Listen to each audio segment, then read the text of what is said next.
दोस्तों, क्या आप जानते हैं प्रभु श्री राम एक बार अपने ही भगत से हार गए थे।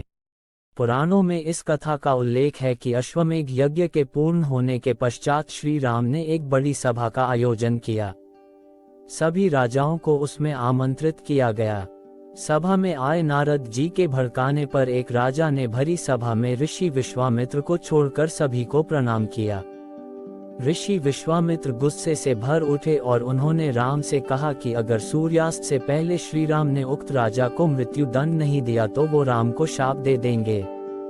शाप के भयभीत होकर श्री राम ने उस राजा को सूर्यास्त से पहले मारने का प्रण ले लिया।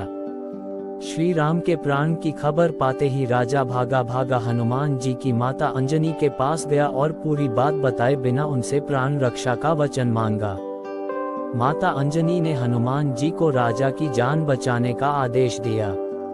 हनुमान जी ने श्री राम की कसम खाकर कहा कि कोई भी राजा का बाल भी बांका नहीं कर पाएगा। लेकिन जब राजा ने बताया कि श्री राम ने ही उन्हें मारने का प्रण किया है तो हनुमान धर्म संकट में फंस गए। हनुमान के सामने धर्म संकट खड़ा हो गया कि वो राजा के प्राण कैसे बचाएं। अगर राजा को मौत मिलती है तो माता का दिया हुआ वचन पूरा नहीं हो पाएगा। अगर राजा को बचाया तो श्री राम का प्रण पूरा नहीं हो पाएगा और उन्हें शाप मिलेगा। उलझन में फंसे हनुमान जी को एक युक्ति सूझी। हनुमान जी ने राजा से सरयू तट पर जाकर राम नाम जपने के लिए कहा। हनुमान जी खुद सूक्ष्म रूप में राजा के पीछे छिप गए। जब श्री राम राजा को खोजते हुए सरयू तट पर पहुंचे तो उन्होंने देखा कि राजा राम राम जप रहा है। राम जी ने सोचा, अरे ये तो मेरा भक्त है, मैं कैसे इस पर बाण चला सकता हूँ। श्री राम महल को लौट गए और विश्वामित्र से अपनी दुविधा कही। विश्वामित्र अपनी बात पर अड़े रहे और श्री राम को फिर से राजा के प्राण लेने के लिए सरयू तट पर लौटना पड़ा।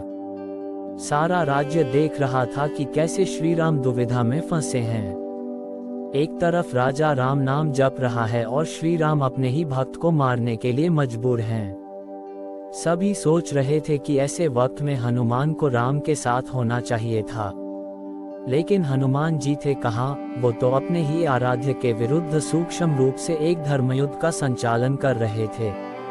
हनुमान जानते थे कि राम नाम जपते ए राजा को कोई भी नहीं मार सकता, खुद मर्यादा पुरुषोत्तम राम भी नहीं। राम जी जब फिर से सरयू तट लौटे तो राजा को मारने के लिए शक्ति बाण निकाला, लेकिन तब तक राजा हनुमान जी के कहने पर सिया राम जपने लगा। राम जानते थे कि सिया राम जपने वाले पर शक्ति बाण असर नहीं करता। वो बेबस हो गए और महल को लौट पड़े।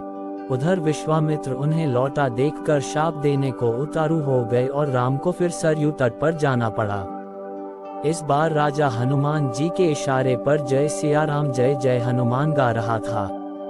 राम ने सोचा कि मेरे नाम के साथ साथ ये राजा शक्ति और भक्ति की जय बोल रहा है, ऐसे में मेरा कोई अस्त्र इसे मार नहीं पाएगा। इस संकट को देखकर श्री राम को मूर्छा आने लगी तो अयोध्या के साधु संतों में खलबली मच गई। तब ऋषि वशिष्ठ ने ऋषि विश्वामित्र को सलाह दी कि राम को इस तरह संकट में नहीं डालना चाहिए। उन्होंने कहा कि राम चाहकर भी राम नाम जपने वाले को नहीं मार सकते, क्योंकि जो बल राम के नाम में है और खुद राम में नहीं है। संकट बढ़ता देखकर ऋषि विश्वामित्र ने राम को संभाला और अपने वचन से मुक्त कर दिया। मामला संभलते देखकर राजा के पीछे छिपे हनुमान वापस अपने रूप में आ गए और श्री राम को प्रणाम किया। तब श्री राम ने कहा कि हनुमान ने इस प्रसंग से साबित किया है कि भक्त की शक्ति हमेशा आराध्य की ताकत बनी है और सच्चा भक्त हमेशा भगवान से बड़ा ही रहेगा।